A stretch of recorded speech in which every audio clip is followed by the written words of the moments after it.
KSL Sports Rewind, our best of 6A video. Jeff Hansen, Dane Stewart.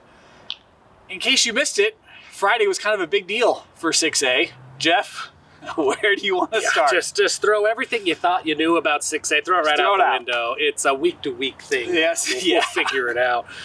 Let's start. There's a bunch that we could start with. I've got Harriman first. Okay. Because that was an impressive win. Harriman, they take on Lehigh. It comes down to the wire. Harriman goes up 16-0 in the first half, and this looked like it was going to be all Mustangs.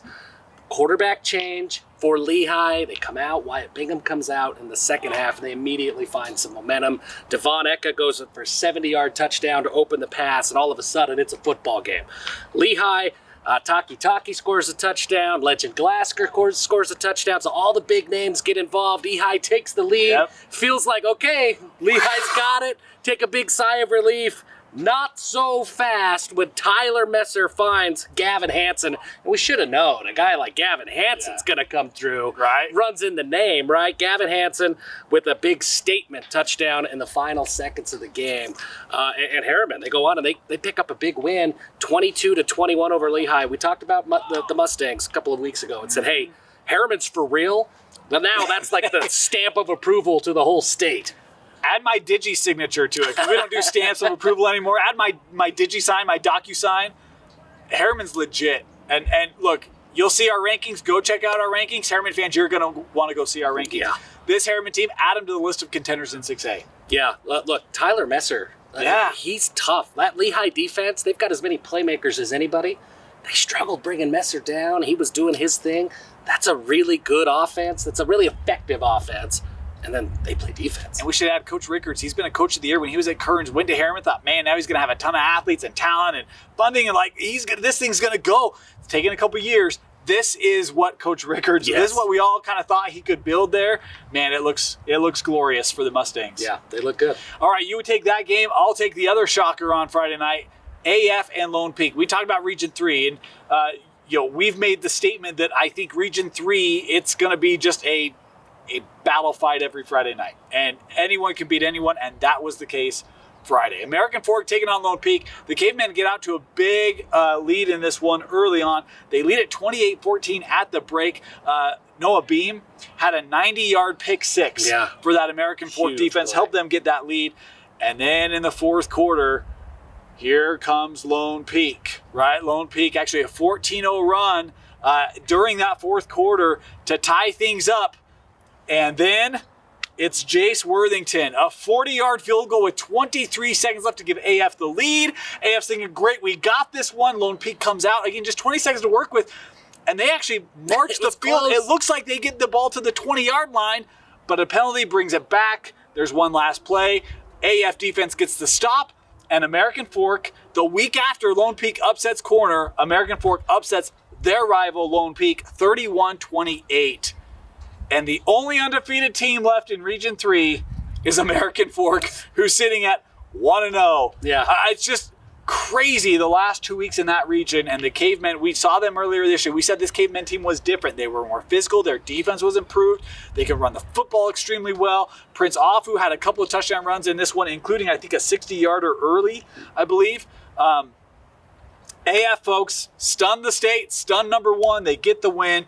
And you're going to want to tune into our top 25 this week, folks. AF fans, you're going to want to see it. Polster is recognizing it and shakes up the RPI as well. Yeah. Big win in Region 3. It's a big win. It's a big win on paper. It's a big win for the standings, the rankings, all this stuff. It's a big win for the mentality of AF. Huge. They had to bounce back. They took on this Davis team last week, and they lost.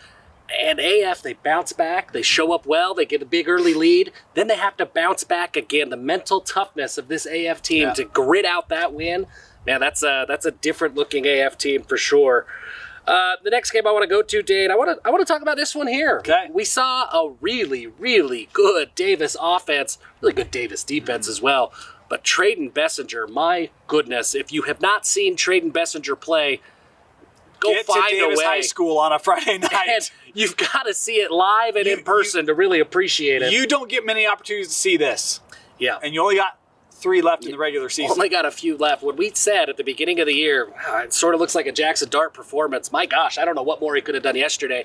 He sets a school record, goes for more than 500 passing yards.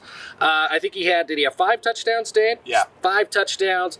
He can run the ball as well. He makes some of the most beautiful throws that you'll see just kind of improvised. We talked with Coach Peary before the game, and he said, look, Drayden Bessinger sees things before I see things, and this is my offense. And we saw that play out in real time. He's got weapons galore. I mean, he has all kinds of weapons to throw to.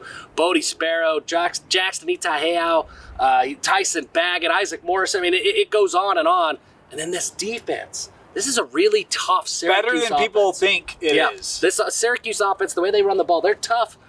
Davis, they did what they need to do. And, you look at points, you have to judge Davis's defense a little bit differently because opposing offenses get the ball a lot because of the way Davis scores. And they're down early. Yeah. So there's a lot of passing. It's a lot for this defense. They continue to get better. They make big plays. Our guy, Bodie Sparrow, he didn't get an interception. This is the first game that he didn't have an interception. Come on, Bodie. We gotta get that pick to keep that streak alive. But he does have a couple touchdown catches on the other end. Davis is fun. And despite not having an interception, the Davis D had 3 interceptions. Yeah. They also had 6.5 sacks. And Lockwood, who had a rushing touchdown this game, had 19 tackles. Crazy. They're good. Team. They're good. You can make the argument. I'm going to make a statement. You can tell me if you feel different about this. Davis has the most impressively consistent offense in the state. I think that's really accurate. 2. Super impressive. Let me go to the other game then, because Corner coming off a loss. They are back in region play. They're taking on Skyridge. This is a 2-3 battle in our top 25 rankings and in the RPI as well. And, it wasn't a 2-3 battle. It was Corner. Back to doing what we've known Corner to do. They looked like Corner Canyon on Friday night. They jump out to a big lead in this one early. It was 35-7 at the break. At the half, They sell 49-14. The thing you got to love for your Corner is, we've talked about the ground game, and they can run the ball extremely well.